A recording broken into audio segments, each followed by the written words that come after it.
There are sentences you hear but don't understand until much later.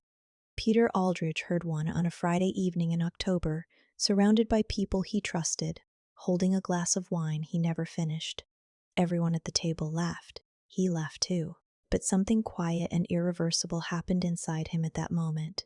A small shift, like a drawer that would never close quite the same way again. This is the story of Peter James Aldrich and his wife Lena Marie Aldrich. They had built something most people would call a good life. 18 years of marriage, a home in a quiet neighborhood outside the city, 2 children who had grown into their own worlds, and a rhythm of shared mornings and separate evenings that felt, on most days, completely ordinary. The emotional core of their marriage was not passionate, but it was steady, or so Peter believed. What he hadn't noticed, or perhaps hadn't allowed himself to notice, was that somewhere along the way, steady had quietly become invisible. Lena had grown restless in a way she never fully said out loud, and Peter had grown comfortable in a way that left no room for questioning. This is a story about one sentence, and about everything that sentence revealed. Peter was the kind of man who made routines feel like loyalty. Every weekday morning he was up before 6. He'd start the coffee, set 2 mugs on the counter, one for himself, one for Lena, and sit quietly at the kitchen table for about 20 minutes before the house woke up. He didn't read the news. He didn't scroll his phone. He just sat there listening to the house breathe. That was how he described it once to his brother. The house breathing. His brother had laughed and said he sounded like a monk. Peter had smiled and said there were worse things to be. Lena was different. She moved through mornings quickly, efficiently, as if she had already finished a conversation in her head and was just waiting for the world to catch up. She'd take the coffee he made, say something brief. About the weather, about something one of the kids had messaged, about a meeting she wasn't looking forward to. And then she'd be gone, into the bathroom, into her routine, into her day. Peter never found this troubling. It was just how they were. They had married young. Lena was 26, Peter 28, and they'd grown into their lives together the way 2 trees planted close to each other grow, reaching for the same light. Roots sometimes tangled, shapes altered by the presence of the other without either one quite noticing. Their children, a son named Daniel who was 21 and living in another city, and a daughter named Cora who was 18 and in her first year of university, were the visible proof that something real had been built. When the kids were younger, the house had been full in a way that required very little else. Homework and bedtimes and weekend arguments about screen time. Those things had held Peter and Lena together in a practical sense, given them a shared language, a common purpose. But now the house was quiet in a different way. And in that quiet, you could hear things that noise had been covering. Peter worked as a structural engineer for a mid-sized firm. He liked the work because it was honest. You either got the numbers right or something fell down. There was no ambiguity in it. Lena worked in marketing for a healthcare company, a job that required her to be sharp and socially fluent, to read rooms, to know what people wanted before they asked. She was good at it. Peter had always admired that about her, that ease she had with people. It was through work that Lena had become close with a colleague named Diane, and through Diane that they both come to know Diane's husband, Russell. The 4 of them had fallen into a comfortable social pattern over the past 2 years. Dinners, occasional weekends, the easy intimacy of 2 couples who have decided, without saying so, that they enjoy each other's company enough to keep showing up. On a Thursday evening in early October, Lena mentioned that Diane was organizing a dinner for the following Friday. A few other couples from Lena's office would be there.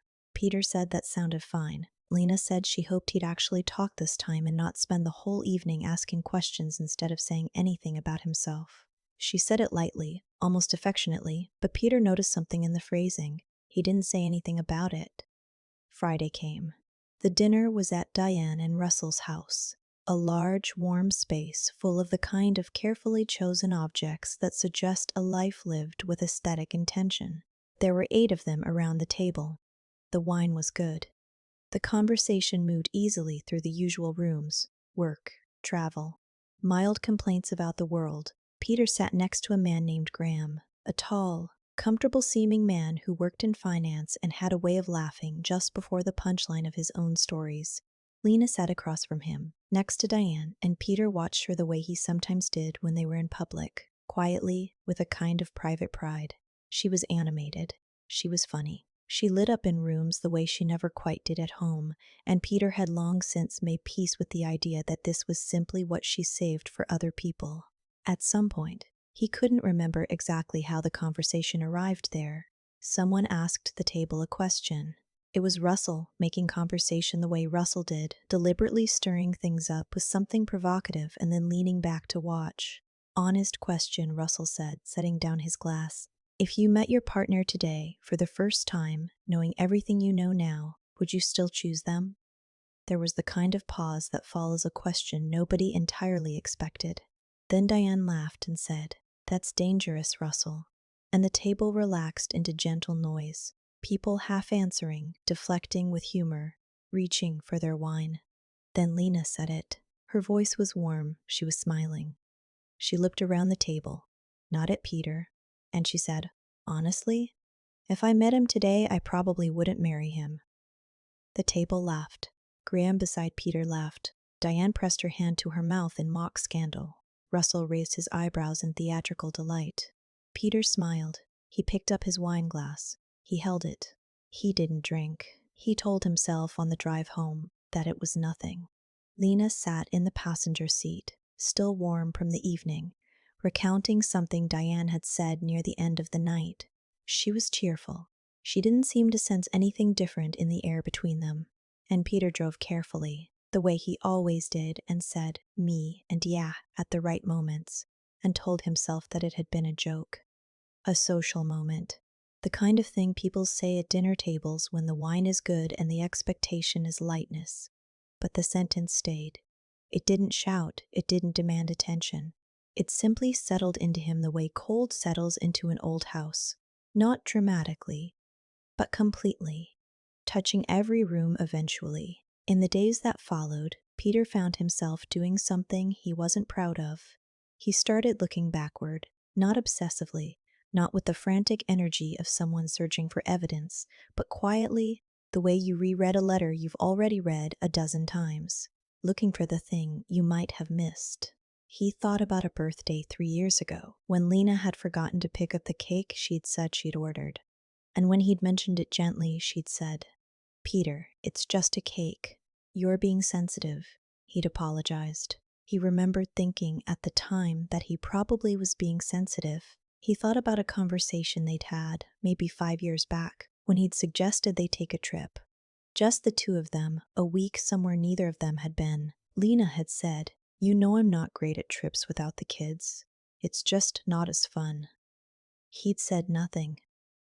Filed it away as a difference in personality. He thought about how she spoke to him in front of others. The small corrections, the gentle redirections, the jokes at his expense that never quite bit, but never quite didn't either. He'd always read these as intimacy, as the shorthand of a long marriage, but now he was reading them differently, and he wasn't sure if the new reading was truer or just more painful. At work, he found it hard to concentrate, not in an obvious way. He still submitted everything on time, still showed up, still sat in meetings and said the right things.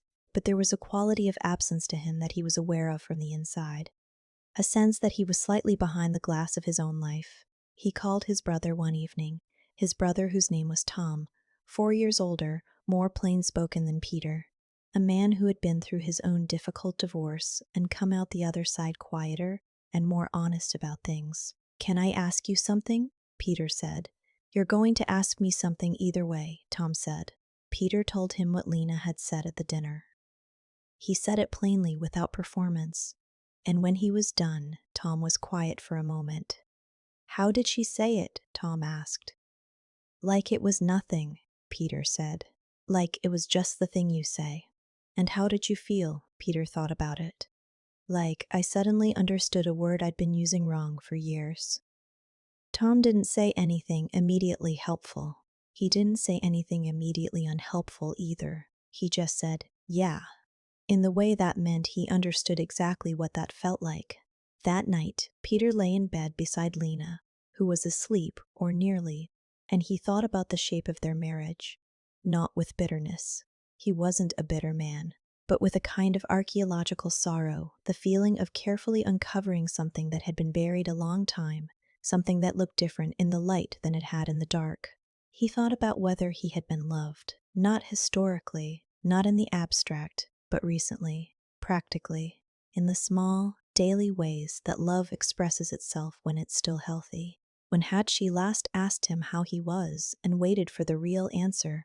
When had she last reached for his hand? Not at a funeral, not in a moment of social performance, but just in a kitchen. Just on a Tuesday.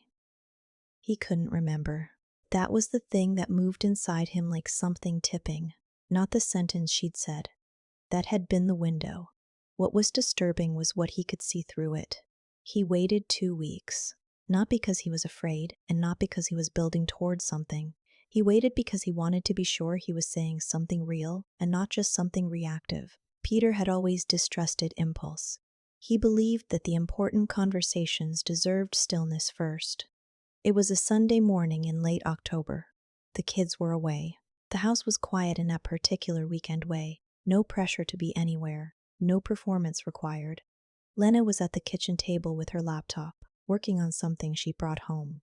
He made the coffee, set her mug beside her, and instead of taking his to the other room, he sat down across from her. She looked up. "Can we talk?" he said. She closed the laptop slowly. She didn't look alarmed exactly, more like someone who senses, in a general way, that they're about to need to pay attention.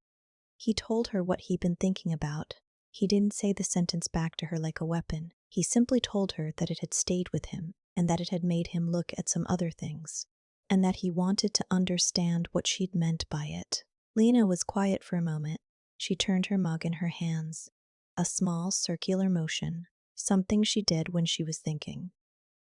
"It was a joke, Peter," she said. "It was a dinner table question."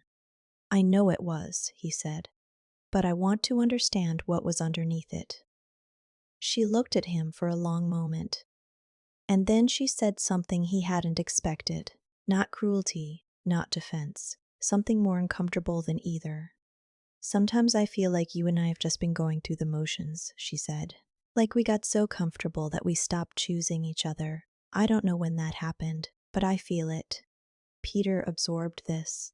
"And the joke," he said quietly, "was that if you met me now, you'd be able to see it and walk away." She didn't confirm it directly, but she didn't deny it. "I didn't mean it as an attack," she said. "I wasn't thinking about you when I said it. I was just performing. You know how I get at those dinners. I wasn't being careful." "I know," he said. "That's actually part of what I'm thinking about." She frowned slightly. "What do you mean?" "That you weren't thinking about me at all." The silence that followed was not hostile. It was the silence of two people who have stumbled into a true thing and don't yet know what to do with it. Lena said, "I'm not a bad person for not being perfectly thoughtful every moment." "No," Peter agreed. "You're not. But I think I've been excusing a lot of small things for a long time, and I think you have too. And I think we've built something that neither of us is entirely happy inside of." She looked at her mug. "What are you saying?" "I don't know exactly," he said. "I'm not saying it's over. I'm saying I need some space to understand what I'm actually feeling. I think I've been mistaking routine for connection for a long time. I need to know the difference." He said it without drama, without accusation. He simply said the truth as plainly as he could. That evening, without formal announcement, Peter moved into the guest bedroom. Not angrily. He brought a book, a glass of water, and his phone charger.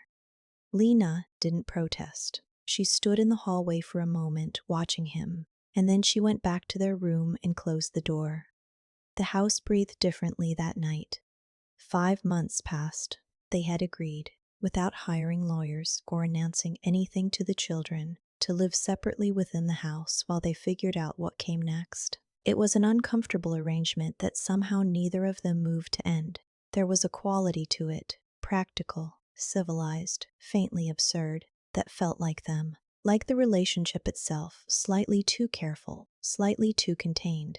Lena threw herself into work. She was good at this, at finding purpose in productivity, at filling silence with motion. She took on a new project at the office, began seeing a therapist for the first time in her life, started running in the mornings. Her friend Diane noticed the changes and commented on her energy. "You seem clearer," Diane said once. Lena said thank you, and then sat alone in her car in the parking lot for 10 minutes, not entirely sure what she was feeling. In therapy, she talked about Peter. She talked about the dinner, the joke, what he'd said afterward. Her therapist, a careful, unhurried woman named Dr. Patricia Webb, didn't tell her she'd done anything wrong. She also didn't tell her she hadn't.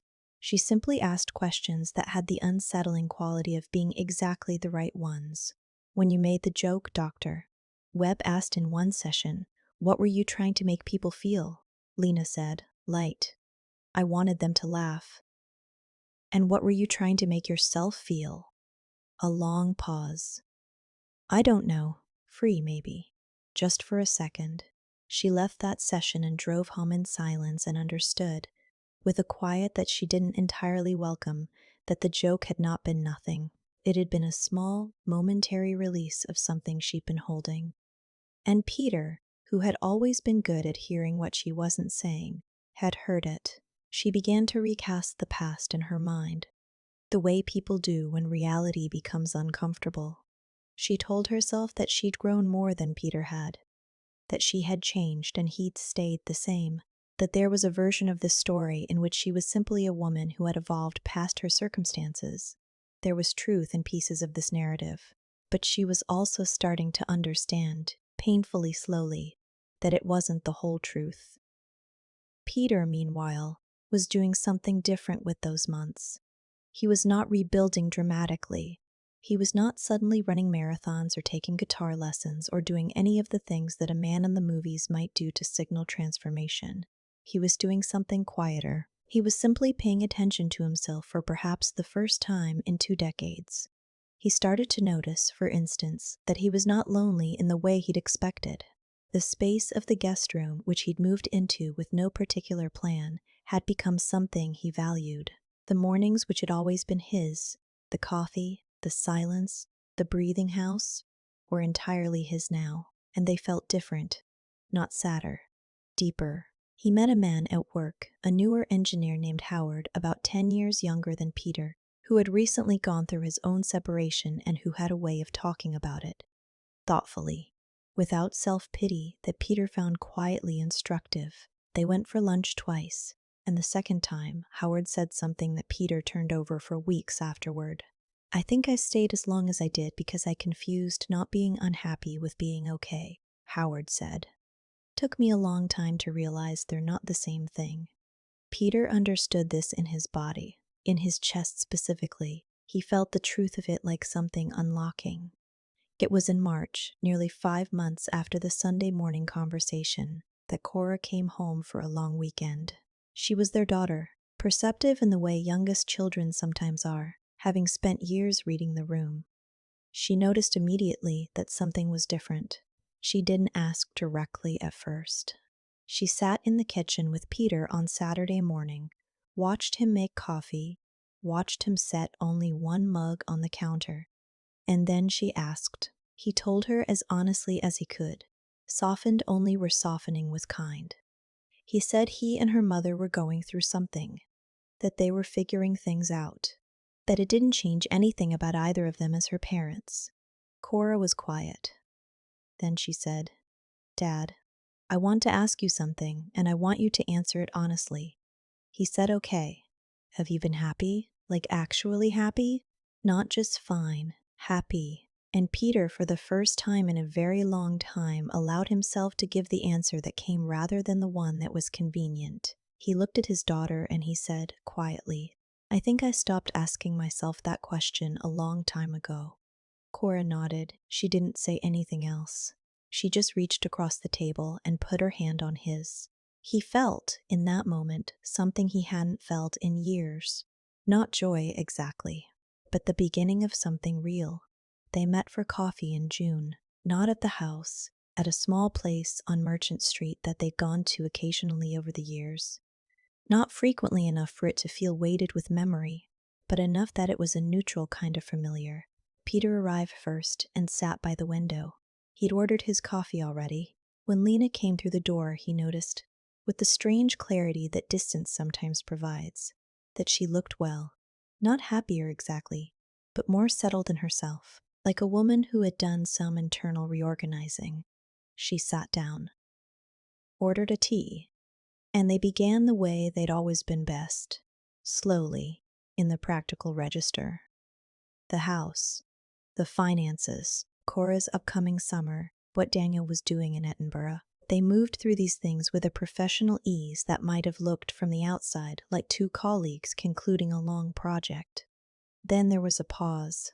Lena turned her mug in her hands, the same small circular motion he'd always known. She said, "I've been thinking about what you said in the kitchen that morning." "Which part?" Peter asked. "The part about mistaking routine for connection." She paused. "I think you were right. About both of us." He nodded slowly. "I want you to know," she said, "that I didn't mean that night to be what it became. I know you know that, but I needed to say it." "I know," he said, "and I want to say—" She stopped, started again. "I think I let myself believe that, because we weren't fighting, we were okay. That because the house ran and the kids were fine and we weren't miserable, we were good."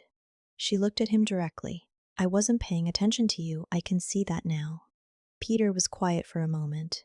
The coffee shop moved around them. Quiet conversations, the low percussion of cups and machines. "I wasn't always asking you to," he said finally.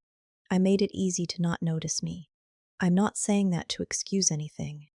I'm saying I think we both disappeared a little bit, and neither of us said so." Lena smiled, a small, tired, genuine smile. Nothing performed in it. 18 years, she said. 18 years, he agreed. They sat with that for a while. Outside the window, the street moved through its ordinary Friday morning. A woman walked a dog. A man unlocked a shop front. The city went on in the complete indifference cities have to the private grief of the people inside them. "What do you want?" Lena asked. Not about the house, not about the logistics. She was asking the real question, and they both knew it. Peter considered it the way he considered structural problems at work. Honestly, without wishful thinking, he thought about the mornings that had begun to feel like his own again. About the conversation with Howard. About what Cora had asked him in the kitchen, and what he'd finally been able to answer.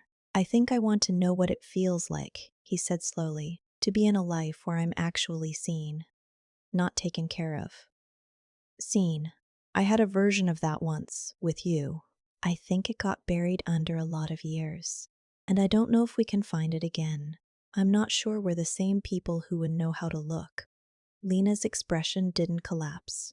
She didn't argue, she simply listened, and when he finished, she looked down at her tea for a long time. "I think I knew," she said quietly. "Before you ever said anything, I think some part of me knew, and the joke was—" She paused. "I don't know what it was. Maybe I was trying to say something I didn't know how to say."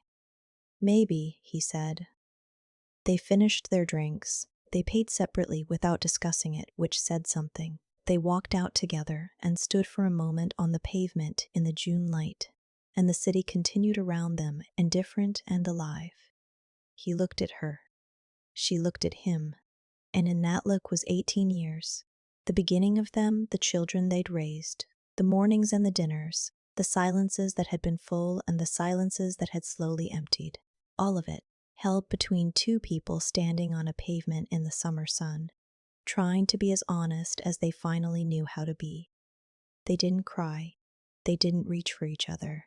They said goodbye in the way that felt like the truth, gently, without drama, with a kind of respect that had perhaps always been the most durable thing between them.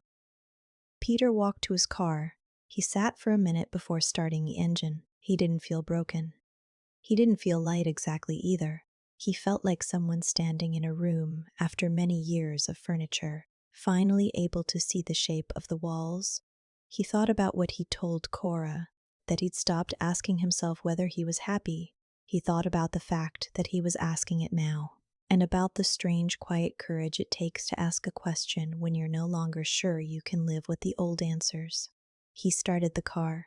He drove into the afternoon, and for the first time in a very long time, he didn't already know exactly where he was going.